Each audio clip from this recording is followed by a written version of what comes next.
Dia seseorang yang menyelesaikan studinya di bidang kedokteran, belajar di Baghdad, kemudian melanjutkan S2-nya di Liverpool, melanjutkan belajar di sana. Tatkala dia berada di Amerika dan dia mendengar bagaimana telah berkumpul musuh-musuh Islam membuat langkah-langkah ke depan untuk memurtadkan seluruh negeri Afrika. Mereka ingin menjadikan target mereka kala itu tahun 2000 seluruh negeri Afrika murtad beragama Nasara. Itu target mereka. Dia kaget. Setelah dia mendengar, dia tidak diam, berangkat ke Kuwait, negeri asalnya. Dia bukanlah orang besar pada hakikatnya dari sisi ketenaran, tidak. Abdurrahman Al-Sumaid, tak banyak orang mengenalnya. Apa yang dia lakukan? Dia tinggalkan Kuwait, berangkat berpuluh tahun, 30 tahun lebih berdiam di Afrika sana. Subhanallah. Berdakwah, menyuruh manusia kepada agama Allah Subhanahu wa taala. Tahukah Anda berapa orang Islam di tangannya? Tadi saya katakan dia bukan orang alim besar, tapi dia punya semangat besar, punya cita-cita besar. Berpuluh tahun di Afrika, dia berhasil mengislamkan 10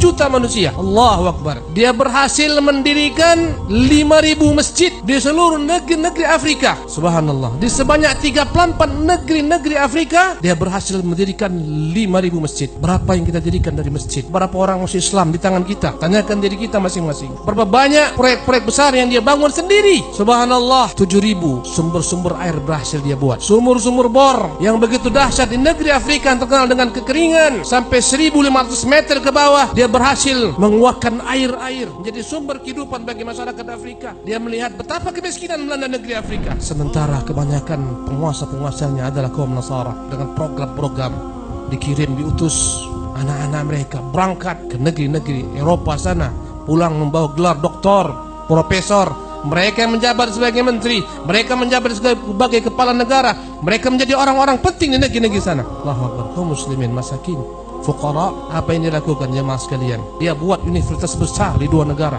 satu di Mali, satu lagi dia buat di Zanzibar, Tanzania. Universitas besar menyekolahkan anak-anak kaum muslimin. Kemudian untuk lanjutan S3-nya, dia kirim anak-anak kaum muslimin, subhanallah, ke negara-negara maju mempelajari ilmu-ilmu yang mereka butuhkan. Dan tahukah Anda berapa banyak dia tanggung anak-anak yatim piatu?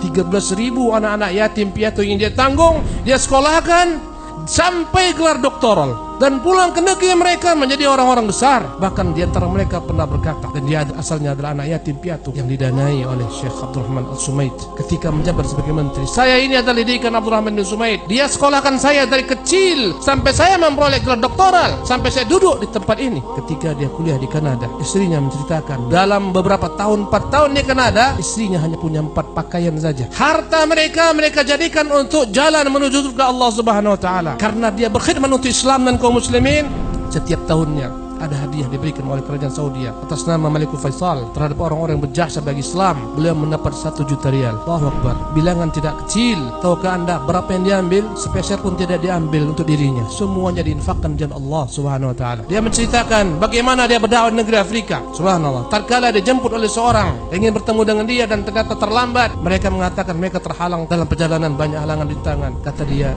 perjalanan kalian menuju saya ini adalah perjalanan penuh dengan nikmat. Kalian dalam mobil yang penuh dengan AC-nya. Saya pernah berdakwah di Afrika, saya pindah satu tempat ke tempat lainnya dalam kontainer-kontainer. Subhanallah, dalam mobil-mobil kontainer sampai belasan jam, sampai 18 jam.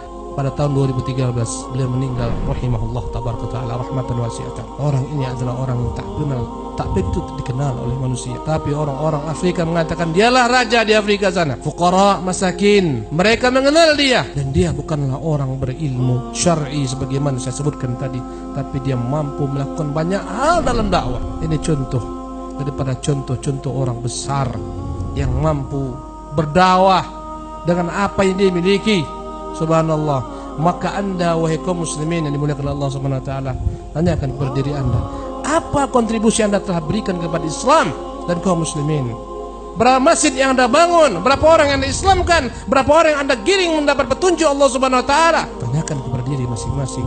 Orang besar adalah orang senantiasa bercita-cita besar. Orang besar adalah orang yang terlahir bukan untuk dirinya semata, tapi dia terlahir untuk orang banyak. Itu ciri-ciri orang besar. Nabi kita yang mulia SAW mengatakan khairan nas anfa'uhum linnas. Orang yang terbaik adalah orang yang paling banyak manfaatnya untuk manusia. Tahukah Anda apa perkataan Syekh Abdurrahman Al-Subaid? Anak saya ada berapa orang? Yang paling bakhil di antara anak saya, yang paling kikir di antara anak saya, kami menganggapnya kikir, adalah yang berkorban dengan setengah hartanya. Yang paling kikir menurut hitungan mereka di antara anak-anaknya adalah berinfak dengan setengah hartanya. Jemaah yang dimuliakan oleh Allah Subhanahu wa taala, apa yang telah Anda buat untuk Islam? Apa yang telah Anda persembahkan untuk kaum muslimin, untuk anak-anak kaum muslimin? Mari bersama-sama kita pikirkan. Hendaklah kita sejak saat ini berpikir selalu, sebelum aku meninggal, apa yang ku buat untuk Islam? Harta yang kita cari semuanya tak akan mungkin kita bawa ke dalam yang kubur. Yang akan kita bawa adalah amal saleh.